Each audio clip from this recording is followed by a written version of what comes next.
So guys, greetings from Houston, Texas. Mike coming at you from Outlaw Astrology. And today we're going over narcissistic tendencies. And while most psychologists would agree that it is healthy to have a high opinion of yourself, there's a fine line between self-confidence and just outright narcissistic God complex bullshit. So it's actually quite easy to spot these types of tendencies in the natal chart.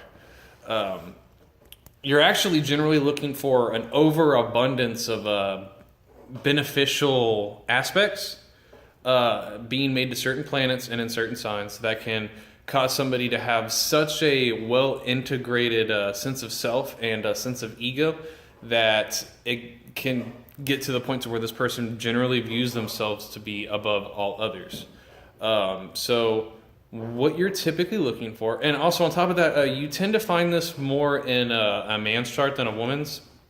I mean, women definitely can be narcissistic just like men, but you're going to be looking for things like heavy first house action, lots of planets placed in the first house, lots of planets placed in the 10th house, because those are houses that are very much centered upon your view of yourself and the public's view of you and how you relate to the public. So I'd say like the 10th house is basically the upper half of the natal horoscope's version of the first house.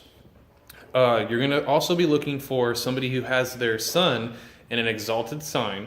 So of course Leo, which is the home of the sun, or Aries. You typically find narcissism in those two sun signs. But you're looking for a sun that has a lot of flowing aspects from Saturn, from Mars, and that combination of energy is going to produce somebody that has a very, very well integrated sense of self. And while generally that can be very healthy, if there's too much first house energy or too much 10th house energy, it can produce somebody that verges on having a superiority complex. Somebody whose ego basically consumes the entirety of their personality. And the most horrible thing about these types of energies is they tend to attract people who fall to the opposite end of the spectrum. They'll generally get involved in relationships with people who have high amounts of Neptunian energies or high levels of self-confidence issues seen in their chart. So almost in a sort of subconscious way to balance their exaggerated sense of self with somebody's under-exaggerated sense of self. So they can, they have a tendency to fall into abusive relationships.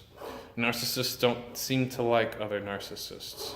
Also, if you find Juno retrograde thrown in the mix too, you've got the potential for a dominating individual.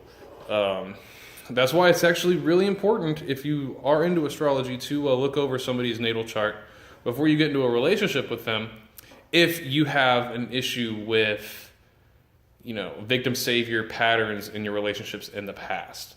Because you can very easily detect an individual who is going to take advantage of any weaknesses that you have and that you haven't managed to overcome through your personal development. So, I hope this was helpful. I do offer consultations. Just feel free to get a hold of me.